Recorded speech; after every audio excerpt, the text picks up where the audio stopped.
बघा, एकनाथ शिंदेचा संताप होऊ शकतो, देवेंद्र फडणवीस हा संताप दाखवणार नाहीत, पण आतून त्यांचं पोटात ढवळाढवळ सुरू होऊ शकतो. पण त्यांनी तर असं म्हटलं की दोन भाऊ एकत्र येणार असतील तर आनंद आहे.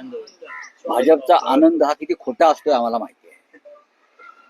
ते आनंद पोटात माझ्या मावेना हे असं त्यांचं जरी असलं तरी त्यांच्या मी ओळखतो सगळ्यांना ओळखतो. आतापर्यंत काड्या घालण्याचं काम कोणी केलं कॅफेत जाऊन, हे आम्हालाही माहिती आहे.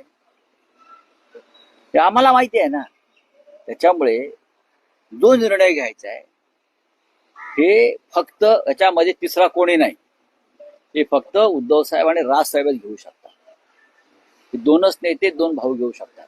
त्याच्यामध्ये कोणीही आपलं मत व्यक्त करण्याची गरज नाही. कोणी मत व्यक्त करण्याची काही गरज नाही, कोणी याच्यामध्ये मत व्यक्त करण्याची. राज ठाकरेंना खड्यासारखं बाजूला केलं शिवसेना असताना कुठेतरी असं कोण म्हणतंय? असं कोण म्हणताय? काय संबंध त्या शिंदे गटाचा आणि त्या मस्क्याचा? काय संबंध काय आहे? हा, मस्का लावत बस म्हणावं दुसऱ्यांच्या, त्या अमित शहाच्या. तुमचं आयुष्य आता जे आहे ते ह्या सगळे जे आहेत ना, हे कोण भाजपवाले, त्यांच्या पार्श्वभागाला मस्का लावण्यात तुमचं आयुष्य जाणार आहे. तुम्ही करा. तुम्ही आता माननीय राज ठाकरे, उद्धव ठाकरे यांच्या भांडण कशाला पडताय? तुमच्या पक्षाचे प्रमुख अमित शहा, त्यांना विचारा. अमित शहाना विचारा. एकनाथ शिंदेही या प्रश्नावर थोडेसे रागावलेले. का रागावले? त्यांनाही नको आहे की कामाचं बोला. मग कामाचंच करतोय ना आम्ही. तुम्ही तुमच्या कामाचं बघा.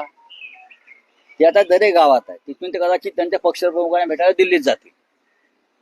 हा, तर ते त्यांचं काम करतील, आम्ही आमचं काम करू.